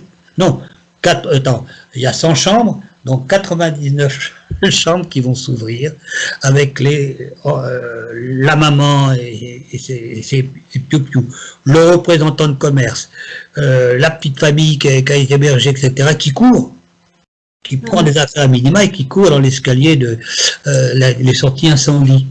Donc j'ai libéré par le contenu de l'information une force considérable. Qu'est-ce qui se passe quand je suis devant ma barre, quand un petit stagiaire est devant sa barre? J'explique tout ça. Mais j'écoute ta pensée, si elle est cohérée en quelque sorte, c'est comme un faisceau. Et puis, ça y est, tu es dans l'état d'évidence, je t'ai demandé de visualiser la barre, alors tu la tiens, tu la caresses, tu la visualises comme si elle était déjà courbée, etc. T'es cool, ça marche pas, c'est pas grave, tu resteras tout à l'heure, etc. On est détendu. Qu'est-ce que tu vas faire? Cette espèce de pensée cohérée va être en résonance, en feedback avec la barre. En feedback. Alors la barre, oui, mais l'information dans la barre, hein, c'est léger, non. La barre a 13,7 milliards d'années d'âge. Mais comme les particules qui composent ton corps, ce que tu es, les particules qui composent la table ou la barre, pas seulement, mais la table, mon vidéoprojecteur qui m'a permis de te montrer des vidéos, tout ça, a également 13,7 milliards d'années. Donc il y a une information résonante. Tu vas désorganiser une petite partie de molécules, une partie de cycles d'électrons, qui ont 1 milliard de cycles par seconde, puis 1 milliard qui changent, et puis par phénomène de résonance, ça va se répercuter aux autres. Alors selon la cohésion de ta pensée, le désir, jamais de volonté, hein, aussi, jamais. C'est ça, ouais. Ça, c'est la libido. De dire. Ah oui, jamais de volonté. Et là, oui, parce que les gens, ils veulent, et du coup, c'est comme si on courait après quelque chose qu'on n'a pas. En fait, c'est ça. Et là, tu vas courber ta barre. Voilà. Il faut quand même être concentré, hein, du coup. Hein, j'imagine. Il faut être concentré quand même. Hein. Ben, pas dans le sens où on l'entend souvent. Non, il faut être cool. Non, mais ce que je veux dire, c'est que le souhait. Non, faut pas penser à autre chose, quoi. Voilà, c'est ça. Ben, même si par moment on souhaite, on pense à autre chose, c'est pas grave. On est dans le souhait, dans le désir. Comme en télépathie, on sait très bien que les fenêtres, les windows de télépathie, elles sont pas permanentes en télépathie, parce que en stage, on fait la télépathie, hein, c'est formidable, il y a des scores qui sont bouleversants, intéressants. Donc, si tu veux, pour nous résumer, je crois que j'explique ça, tu vois, j'expliquais simplement, là, tu comprends, il y a un feedback, et en fait, il y a une résonance de l'information, aussi petite soit-elle, il y a une résonance de l'information, et là, on va avoir une force de l'esprit, une force entre guillemets par la notion d'information, communication d'information. Et parce que si vous raisonnez en force pour courber la barre, vous avez tout faux, vous ne réussirez pas. Mais moi, je vous donne une explication. Et j'ai un score qui souvent est de 50%, ce qui est unique au monde de gens qui courbent leur barre. Alors la télékinésie, voilà, évidemment, c'est avec des petits objets en aluminium, non magnétiques et tout, sous bocal ou sans bocal et tout, c'est formidable.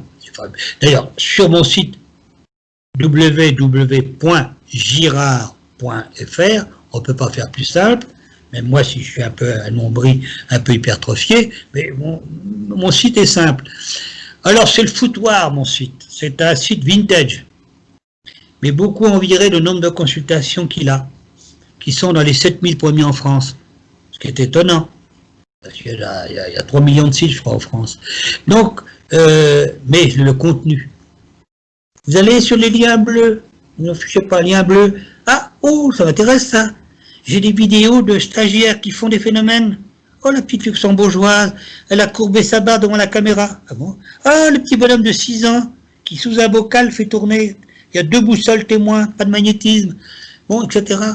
C'est du bonheur. Il y a même une des vidéos sur ce lien bleu où vous voyez un animateur. Je connais bien, j'ai fait des films avec, puisque je travaille pour le groupe, bon, on va pas citer, un groupe média, et j'ai fait des films avec eux, et en l'occurrence, il y a des tournages qui sont faits, évidemment, où je suis l'objet du tournage, mais c'est pas ça qui est intéressant. L'animateur en question dit, tu sais, Jean-Pierre, bon, depuis le début, on a fait des tournages sur le LDE, sur tout ça, etc. Je suis pas très convaincu, là, sur la voyante et tout, etc. Bon. Puis il dit, tu sais ce que tu fais? Bon, alors, je suis pas très convaincu quand même par ce que tu fais. Je dis, c'est normal, la société, etc. Puis je recouvre une barre de façon intéressante, etc. Bon. Puis il prend une barre, je dis, prends une barre. Alors, s'il dit, mais c'est Laurent Fontaine dont il s'agit, je peux le citer, qu'il est passé sur Canal. Alors, il prend la barre, puis la courbe, et puis il faut voir le diamètre de la barre quand même, hein, un peu moins important que la mienne, parce que l'inconscient, il est trop violet, des barres trop importantes, mais quand même, hein, 2 fois plus importante que celle que je confie en stage. Et devant la caméra, il y a une chose qu'il dit devant la caméra. Oh, tu crois que je peux réussir? Il se donne le droit à l'échec. Je dis, alors moi je dis, tu sais, tu m'as vu faire, peut-être que ça peut être une communication entre nous, ça peut être ça. Et il courbe la barre devant la caméra, il la pose sur la table, on voit la courber de la barre. Pour moi, ce sont des documents précieux. Ça veut dire que faut arrêter de dire que tous mes stagiaires font des trucs cœur, que ci ou que là, faut arrêter les âneries. Donc c'est un travail de fourmi. Depuis 20 ans que je fais des stages qui se sont évidemment beaucoup améliorés dans le programme et tout, etc. Là, je suis arrivé à un stade où je pense que après, c'est les problèmes qui sont trop chargés après. Et c'est ça, c'est que bon, moi je crois beaucoup qu'au fond c'est quelques milliers, ça fait plusieurs milliers de stagiaires hein, depuis 20 ans. Eh bien, c'est des paroles qui se propagent, c'est des trucs qui se propagent, ça peut susciter des vocations et tout. Alors quand je dis que je cherche un remplaçant, je suis un gentil garçon, mais c'est pas un remplaçant pour faire forcément ces phénomènes, parce que je vois mal un remplaçant, quelqu'un qui prenne progressivement ma succession. C'est pour valoriser la recherche dans ce domaine, valoriser éventuellement mon travail, mais pas seulement, et puis faire des groupes où on reçoit des invités étrangers qui se font des travaux là-dessus, faire comme un centre dynamique et qui puisse donc faire perdurer. Mais je vois mal un jeune qui actuellement irait en laboratoire, subir les fouilles, presque désobligeantes dans certains cas. Faut pas oublier que c'est des laboratoires de l'État. Quand j'ai travaillé pour la défense nationale, je vous montrerai tout à l'heure quelques trucs. Bon, mais il est évident que voilà, les précautions qu'on prend, elles sont drastiques. Hein. Bref, fouille, truc, machin, contrôle et tout. Attends. Et puis faire des expériences, à ton dernier moment, t'amènes le truc et tout. Eh bien, non. Il n'y a pas de jeunes, et ceux qui font des phénomènes, ben alors ça ne t'intéresserait pas, ben alors j'ai rien à fiche. Moi, ce qui m'intéresse dans la parapsychologie, c'est pas d'aller démontrer qu'une barre peut se courber et tout. Non, non, il y a suffisamment de documents. Non, moi, ce qui m'intéresse, c'est d'utiliser la parapsychologie, justement, pour augmenter ma créativité, ou même savoir comment pouvoir influencer une candidature auprès d'un chef d'entreprise. Ça va jusque-là. Et moi, j'explique comment faire. Et j'ai vu les mails, enfin, les mails que je reçois, pour certains qui étaient vraiment dans une panade. Et ça marche. Et j'explique les gimmicks, comme on dit vulgairement. Oui, mais ça marche. Pour une candidature, par exemple. Faut que tu aies des arguments quand même. Non, mais attends, faut dire des arguments. Non, mais ce que je veux dire, c'est, est-ce qu'il y a, enfin, souvent, si on candidate, par exemple, moi, je sais qu'avant, je me trompais de voie. Donc, fallait faire des études, être brillante, l'ego, machin. Ben oui, mais les portes, elles sont fermées. Et aujourd'hui, et même dans ce contexte-là, j'arrive plus facilement à changer si j'ai besoin parce que je suis plus alignée avec moi, qu'effectivement, c'est quelque chose qui est pour moi. Et c'est marrant, c'est vrai que depuis que je me suis trouvée, je dis pas que tout est merveilleux à 100%, hein, bien sûr que non. Mais c'est plus facile que quand je m'acharnais dans un truc qui n'était pas pour moi. Donc, bon, j'imagine, oui, qu'il y a peut-être d'autres techniques pour un tiers, mais c'est aussi, est-ce que les gens, ils sont pas aussi vraiment faits aussi pour ce qu'ils veulent? Est-ce que ça risque pas d'être plus compliqué si on veut un truc, mais finalement qui n'est pas fait pour nous? Mais Amélie, c'est comme les phénomènes. Finalement, il y a des gens qui n'ont rien à faire des barres qui se courbent et qui veulent le faire, ça marche pas. Et puis dans le domaine du job, eh ben qui veulent, mais des fois non, c'est pas parce qu'ils ont un cursus, c'est peut-être pas un domaine qu'ils soupçonnent. Là, je te rejoins tout à fait.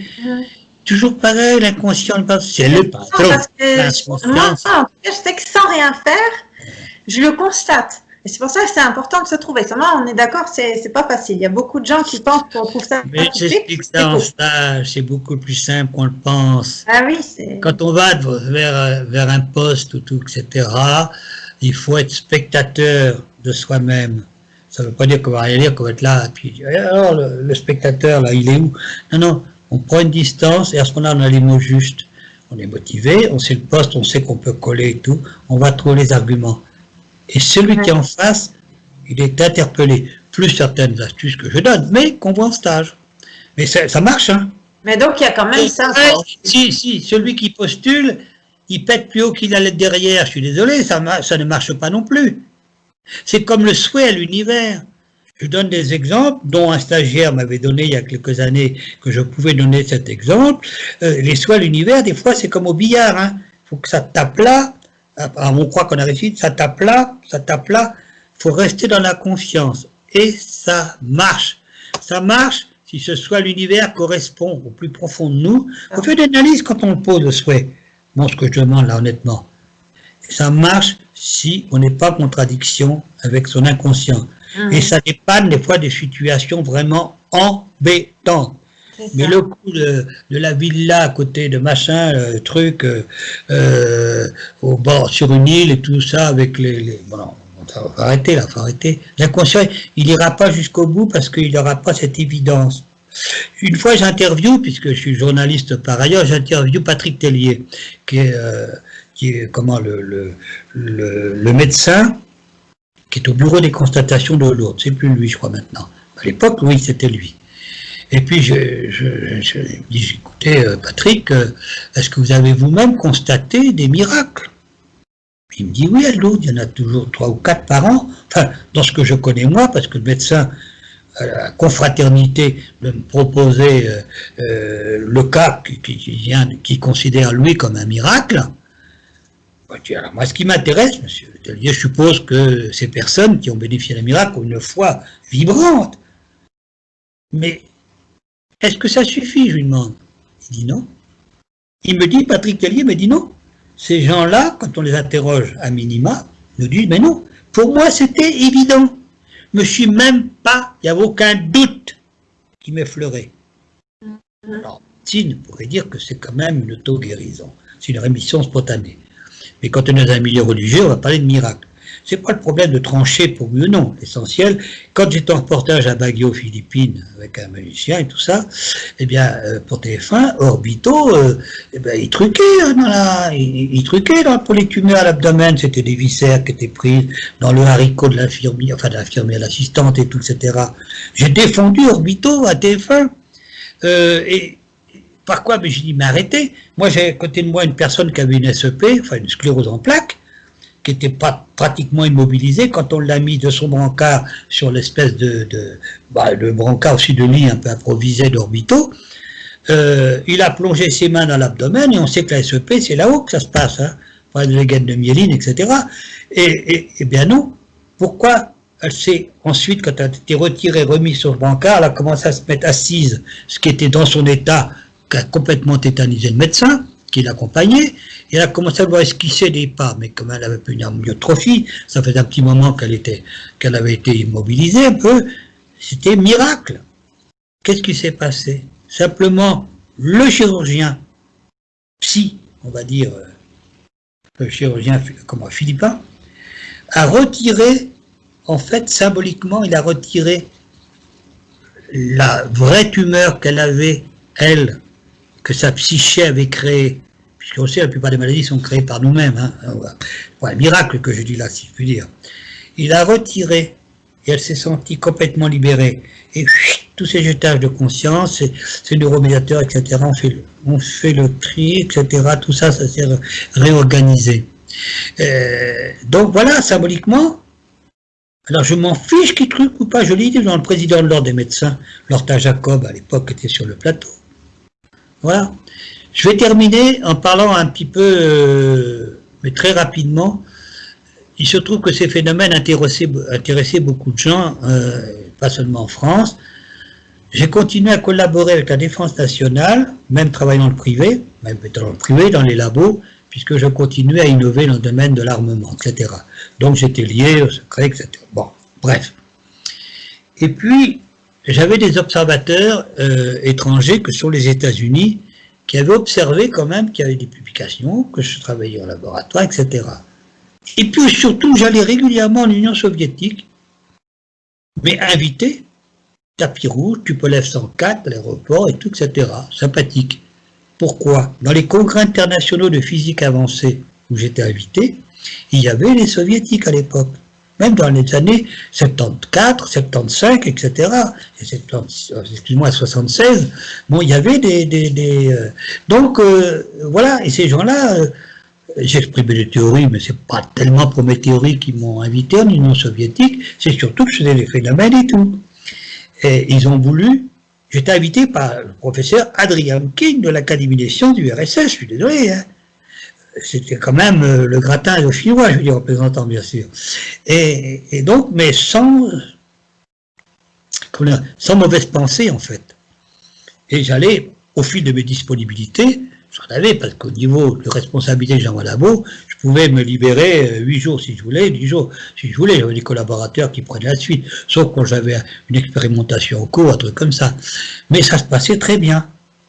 Et il y a un livre où je raconte cela, et dans le futur ouvrage, la 3e autobiographie, là j'avais dévoilé déjà pas mal de choses en 1996, quand le ministère de la Défense américain avait publié que des sujets faisaient de l'espionnage à distance pour les Américains. Et puis j'ai été cité, moi, dans le San Francisco Chronicle, comme quoi il y avait un transfuge français qui avait travaillé également dans le cadre de cette opération et qui se rendait en Union soviétique. C'est comme ça que ce livre, qui est paru, qui s'appelle Psychique, en 1996, vaut sur le net entre 160 et 200 € maintenant. Et il est collector, comme on dit, parce que je raconte mes missions en Union soviétique. Bon, voilà, sinon j'en aurais jamais parlé parce que le Pentagone a libéré. Entre-temps, je suis invité à Mexico City, à un congrès international de parapsychologie, et aussi une invitation de la présidente Carmen López Portillo, qui voulait me voir au petit palais qui jouxtait le palais de la présidence. Tout ça c'est sympa, invité par Televisa 2, etc., etc. Et c'est là que, sortant enfin d'une soirée, j'étais un peu libre, du Maria Isabel Sheraton, je sors du Maria Isabel Sheraton et je remonte Paseo de la Reforma, tranquillement, et je suis accosté par une grosse Lincoln Continental, et puis Jean-Pierre Girard, avec un accent très anglo-saxon, oui, je dis, à ce moment-là, les portières s'ouvrent, et il y a deux gaillards qui sortent et qui me jettent au milieu de la voiture, de la berline, le siège du milieu. Alors évidemment, quand ça vous arrive, vous êtes quand même dans un choc. Hein. Je peux vous dire, j'en parle avec plus de détente maintenant, mais dans un choc. Cagoule sur la tête. Alors je réfléchis, peut-être parce que c'était connu quand même qu'à l'époque, on m'amène peut-être chez quelqu'un qui est dans une pathologie assez grave et profonde, et après tout, pourquoi pas inviter Girard. Puis au colloque, il y avait des scientifiques qui me connaissaient bien, hein, les scientifiques internationaux qui avaient publié mes travaux, qui savaient aussi que j'avais fait dans certains hôpitaux, pas des miracles, parce que les miracles se font toujours avec le patient. Hein. On n'est qu'un petit instrument et il faut rester modeste. J'ai ma fortune, non. Oui, je gagnais très bien ma vie, mais je n'ai pas de fortune personnelle, rien. J'étais un peu inquiet. Alors on me balade, qu'on appelle, c'est-à-dire qu'on me balade dans les rues de Mexico pour que je perde mes repères. Et puis on m'arrête dans un hôtel particulier, qui devait être quartier San Angel, qui est le quartier Chicos de Mexico. Chaque maison, c'est des petits palais. Et voilà, je grimpe, je vous passe les détails et tout, les escaliers, on monte la cagoule. Je suis reçu dans un salon où il y a apparemment le patron du commando, puisqu'on peut appeler ça comme ça, qui parle un français avec beaucoup d'accent, mais assez courtois, il dit « excusez-nous de vous avoir enlevé, etc. etc. » Et il me dit « mais vous savez, on était quand même inquiets, on a failli d'ailleurs vous causer des soucis dans ce domaine de langage, parce que, pas fou, c'était la CIA qui m'avait enlevé, on le verra par la suite. Quand on dit vous avez créé des soucis, ça veut dire qu'on allait vous dézinguer. Je connais un peu le langage qu'on entretient dans ce domaine de service. Parce que vous voyez aller en Union soviétique, et comme on sait que par ailleurs vous êtes officier de l'armement, et que vous avez créé des produits nouveaux, des produits innovants dans le domaine de l'armement, je fais une parenthèse, celui qui veut faire l'espionnage sur la France, c'est pas béni, hein. C'est comme les trous du Gruyère. Hein. Enfin, on se protège un peu mieux maintenant. Les Russes l'ont prouvé, puisqu'ils nous ont piqué le Concorde, ils ont piqué pas mal de choses. Alors voilà, on a été un peu équipés, on s'est aperçu que non, vous étiez invités, normalement, et tout, etc. Et on m'invite à faire des expériences dans une pièce qui jouxtait ce salon, on m'a reçu, et là j'ai fait des expériences, dont certaines je décrive, notamment sur un missile important, puisque c'est un cruise missile qui peut avoir une charge atomique, l'équivalent d'une charge qui est tombée sur Hiroshima quand même. Alors, j'ai complètement déconnecté, enfin de façon, je passe les détails techniques, sur la plateforme inertielle gyroscopique, ce qui fait que l'engin ne peut plus être piloté. Alors évidemment, ravi, puis d'autres à distance, avec un sujet canadien qui était 4000 km de distance.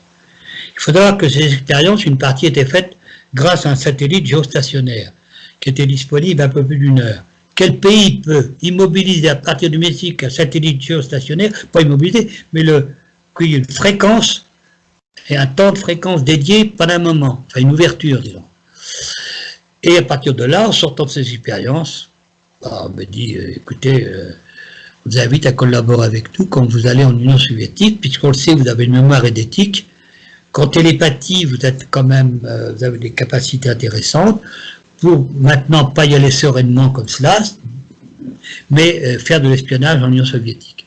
Et c'est comme ça que pendant 11 ans, j'ai collaboré à la CIA, que j'ai ramené des renseignements absolument ouf, que j'ai décrits dans ce fameux livre.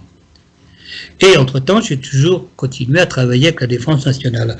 Je vais montrer quelques documents sans vous saouler, mais montrer que la CIA me pistait, au-delà de la coopération que j'avais avec elle, et qu'il y a des documents qui ont été publiés, qui s'appellent par la CIA Release CIA, c'est-à-dire des documents qui peuvent être portés à la connaissance, qui sont plus top secret.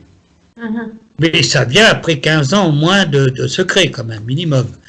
Alors là, je vais vous montrer, c'est pas la CIA, ça doit être la DIA, la Défense Intelligence. Alors c'est aussi, c'est pas un organisme mineur. Et la DIA, et je vais essayer de montrer, vous allez voir mon nom, sur un travail que j'ai fait au Birkbeck College à Londres. Hein. Alors, est-ce qu'on voit à peu près? Oui, c'est bon, mais il faut arrêter de bouger. Voilà, super. Pas facile, hein, j'en ai attendu. Et ensuite, on voit le nom de sa sérénité Girard Ier, voilà, sur des metal bending.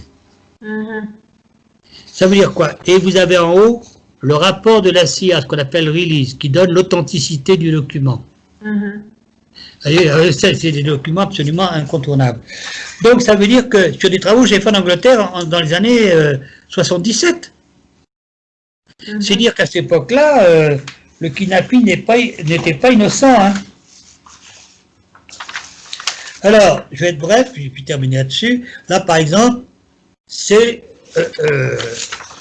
ça dépend de la gendarmerie nationale, mais le haut commandement de la gendarmerie nationale. Voilà, je montre. Est-ce qu'on voit? Secrétariat, et ça dépend du haut commandement, où je suis chargé de mission. C'est pas facile à montrer. Hein. Non, mais bon, enfin, après...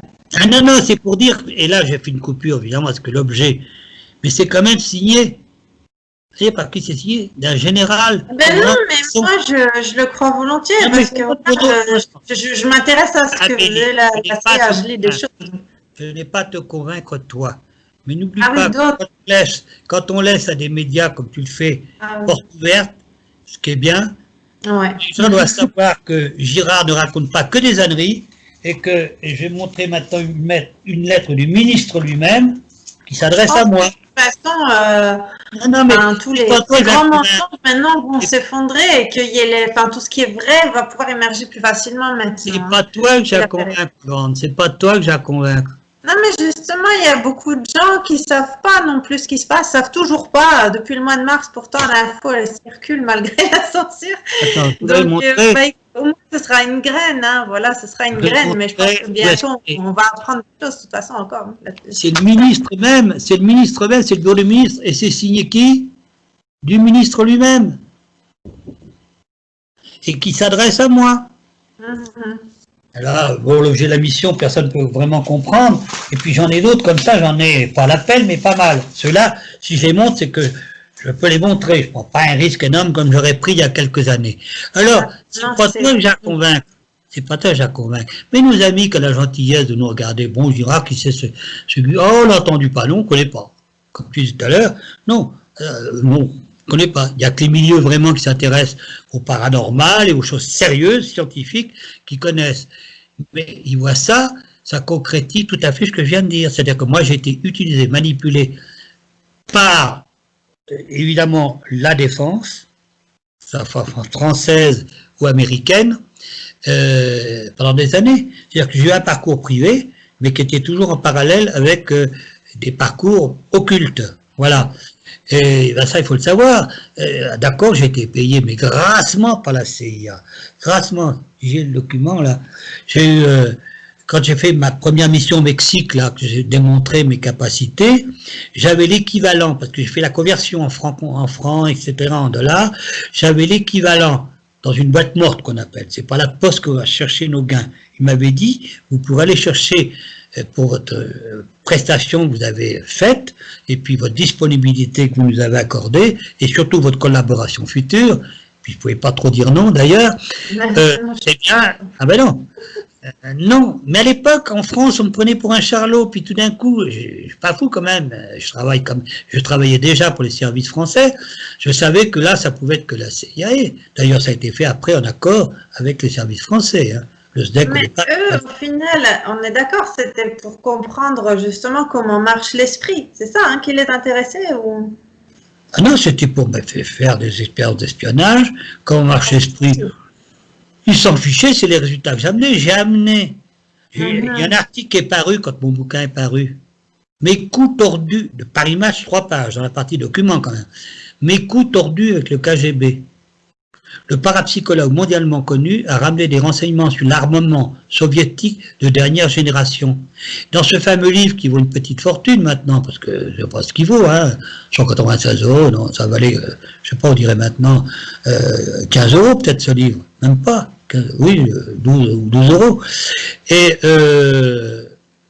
eh bien, j'ai eu des soucis, j'étais en Suisse à l'époque, j'avais un institut en Suisse, quand j'ai eu l'article, j'ai dit je vais descendre à la maison de la presse parce que celle qui avait fait l'interview m'a dit ça y est, c'est paru, c'est formidable Jean-Pierre.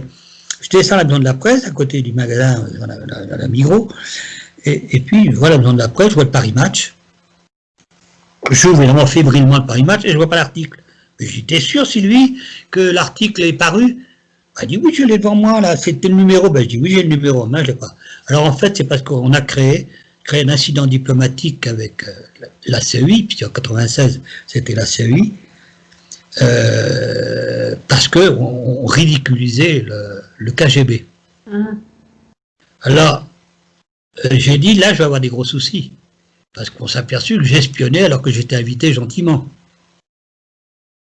Ah oui.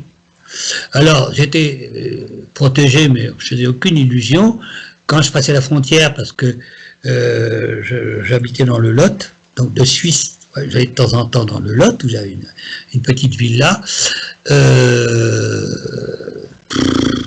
Protégé, ça veut rien dire. Donc la DST me protégeait via la gendarmerie nationale qui venait voir sur une île. On était sur une île à l'embranchement du Lot, à Luzèche, pour ceux qui connaissent le coin.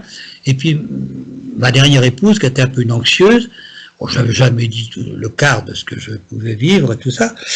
Elle dit, mais comment ça se fait que les gendarmes ils viennent comme ça te voir quand ils... C'est facilement repérable, j'avais eu une voiture immatriculée, une grosse voiture américaine immatriculée en Suisse, il est évident que les gendarmes savaient quand je rentrais au bercail. Mais je dis non, tu te rends compte, c'est sympa, on est sur une île et tout, ils nous protègent quoi en quelque sorte, ils font une petite tour de ronde comme ça.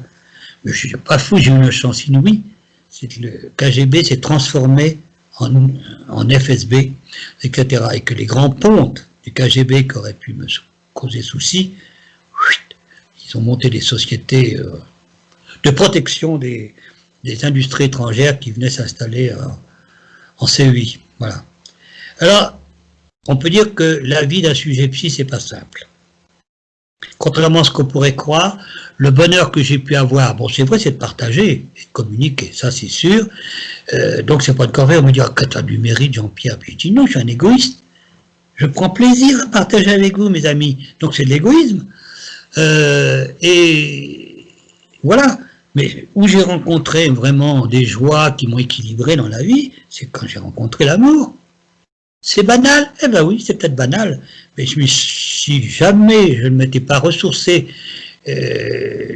dans l'amour qu'on m'a donné et que j'ai apporté, j'aurais été très très fragile à certains moments. Donc, je me bats encore pour que la parapsychologie puisse être utile. Et plus on partage, et puis la prochaine autobiographie va faire du mal. Parce qu'on en a vu quelques extraits de documents, mais j'en ai d'autres sous le coude. On va voir que, voilà, la parapsychologie est prise au sérieux par les politiques. Donc tu vas écrire un livre, c'est ça? Tu vas écrire un livre? Écrire, là, oui. Ah, c'est intéressant ça. C'est-à-dire, je vais réécrire un peu de protéines. c'est ce qu'on nous a toujours présenté comme impossible. Ben, comme ça, on n'utilise pas la capacité de l'esprit. En attendant, ben, tous ces services secrets, ben, bien sûr, qui sont toujours intéressés à ça. Et aujourd'hui, enfin, il y a déjà d'autres choses hein, qui le disent, mais c'est vrai que les gens, voilà, ils s'occupent pas. Et... Alors, je renclin mes amis. C'est pas que je suis en association. Hein. C'est-à-dire que quand je fais des stages ou je vends mes bouquins, je ne fais pas un centime de bénéfice personnel, que ça soit clair. C'est pour pouvoir organiser ces stages, louer les salles, etc., etc. Mais s'il y en a qui sont intéressés par les stages, girard.fr. Et ils sont où sinon? Enfin, même là, aujourd'hui, juste pour avoir une idée, c'est un peu partout ou c'est localisé? C'est pas partout, c'est celui qui me demande. Ou des fois, par exemple, sur Courbevoie, bon, ça va, parce que c'est vrai que même on pourrait organiser là où on est, c'est vrai, c'est intéressant. Par exemple, j'ai quelqu'un qui m'a envoyé un message il n'y a pas longtemps, qui me dit, nous, on peut réunir une quinzaine de personnes, 15-20 personnes, mais c'est une initiative personnelle, et je réponds à l'initiative personnelle. Je dis, oui, vous réunissez, en plus on a une salle, mais sinon, c'est nous l'association, nous la salle, tout, quoi. Donc, quelqu'un m'écrit, je veux faire un stage, ok. Il faut que tu me réunisses 15 personnes, parce que sur place, là, c'en est un qui est à Avignon, un stage, par exemple. Bah, Avignon, on n'a même pas encore mis sur le site vraiment où ça se situe et tout, mais c'est une personne qui m'a appelé et qui m'a dit, Léla, m'a dit, ben voilà, je veux créer un stage et tout, etc. Puis ok, banco, allez, en avant. Et puis on prend une date. C'est comme ça que je fonctionne. Mais même si c'est perdu en frontière belge comme l'autre fois, dans les Ardennes.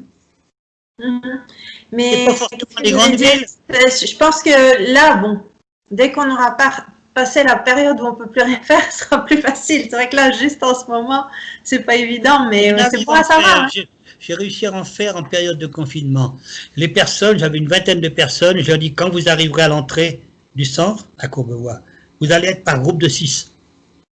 Mettez-vous en tas, parce qu'il y aura toujours, le français est très délateur. S'ils voient il y a une vingtaine de personnes, vous aurez les flics qui vont arriver. On a fait un stage merveilleux. Ok. Eh ben écoute, c'est sympa, on a été bavards, hein, surtout moi. Ben oui, j'ai écouté. Alors après, moi, c'est vrai que je suis toujours un peu plus curieuse qu'on puisse nous expliquer un peu plus les phénomènes. Mais c'est vrai que là, bon, voilà, je pense que là, ça va faire quand même une bonne heure et demie. C'est intéressant. En plus, je pense que c'est pas...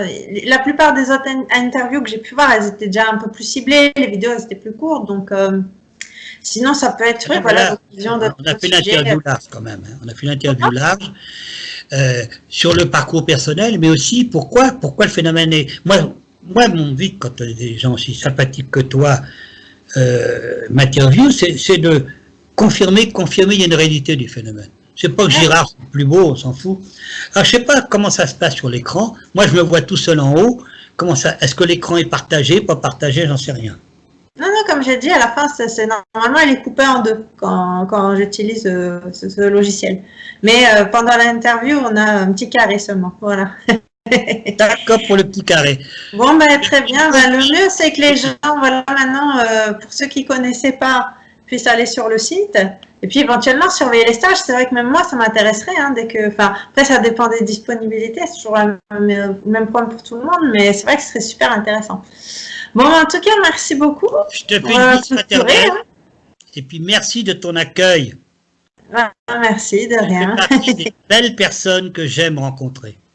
Ah bah oui, moi je suis très authentique, mais bon, ça plaît pas toujours. Hein. Mais bon, maintenant j'attire plus de gens comme moi, donc ça va. Reste comme tu es. Oh bah oui, c'est sûr. Je vais peut-être même être encore plus authentique. Bon, en tout cas, merci beaucoup.